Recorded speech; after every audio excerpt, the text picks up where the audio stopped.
Hello, my loves. I thought that today we could start our next book. And I've gone through a lot of ideas, but what I think I've ended up on is this book, The Boxcar Children, which is a great book. And it also is one of the books that when I was little, I used to play with my brothers and sisters a lot.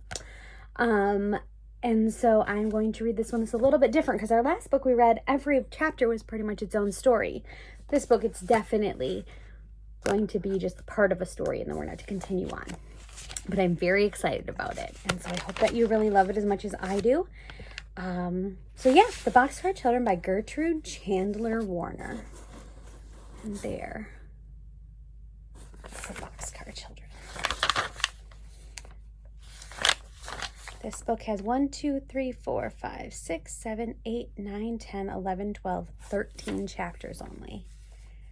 So here we go. The Boxcar Children by Gertrude Chandler Warner. Chapter number 1, The 4 Hungry Children. One warm night, 4 children stood in front of a bakery. No one knew them.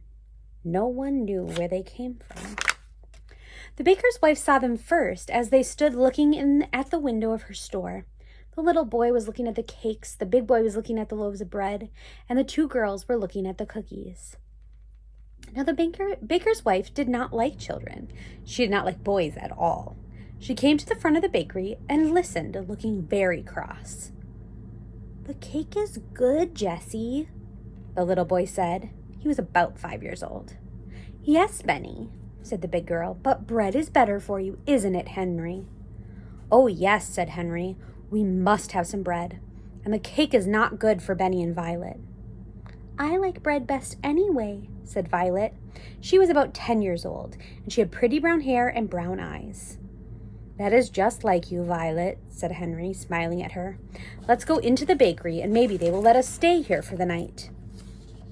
The baker's wife looked at them as they came in. "I want 3 loaves of bread, please," said Jessie, and she smiled politely at the woman, but the woman did not smile.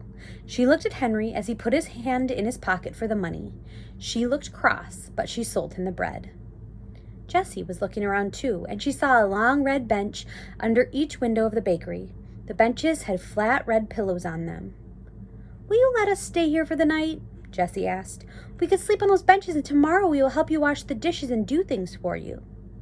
Now the woman liked this. She did not like to wash dishes very well. She would like to have a big boy help her with the work. "Where are your father and mother?" she asked. "They are dead," said Henry. "We have a grandfather in Greenfield, but we do not like him," said Benny. Jessie put her hand over the little boy's mouth before he could say more. "Oh, Benny, you keep still," she said. "Why don't you like your grandfather?" asked the woman. "He's our father's father, and he didn't like our mother," said Henry, "so we don't think he would like us. We are afraid he would be mean to us." "Did you ever see him?" asked the woman. "No," answered Henry. "Then why do you think he'd be mean to you?" asked the woman. "Well, he never came to see us," said Henry. "He didn't like us at all." "Where did you live before you came here?" asked the woman. But not one of the 4 children would tell. "We'll get along all right," said Jessie. "We just want to stay here for only one night." "You may stay here tonight," said the woman at last, "and tomorrow we'll see what we can do." Henry thanked her politely. "We are all pretty tired and hungry," he said, and the children sat on the floor. Henry cut one of the loaves of bread into 4 pieces with his knife, and the children began to eat. "Delicious," said Henry. "Well, I never," said the woman, and she went into the next room and shut the door. "I'm glad she is gone," remarked Benny, eating. "She doesn't like us." "Shh, Benny," said Jessie. "She is good to let us sleep here."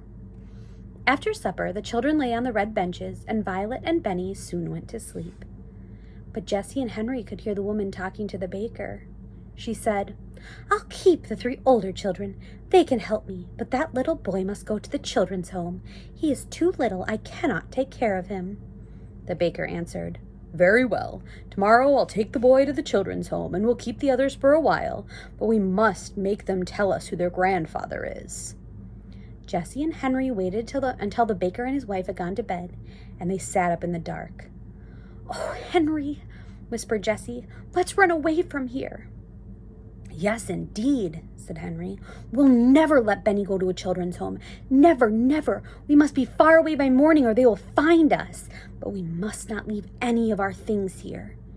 Jessie sat still, thinking.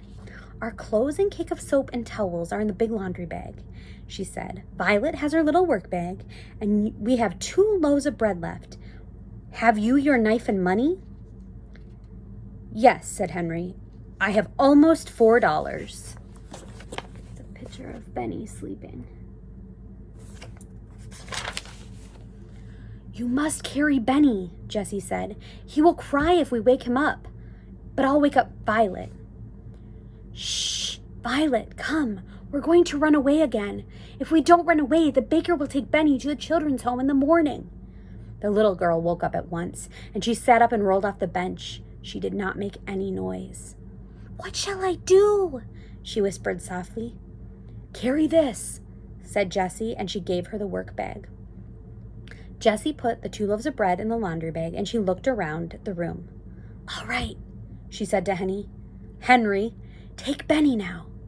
And Henry took Benny in his arms and carried him to the door of the bakery.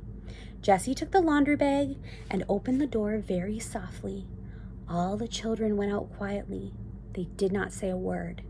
Jessie shut the door, and then they all listened. Everything was very quiet, so the 4 children went down the street. There is that.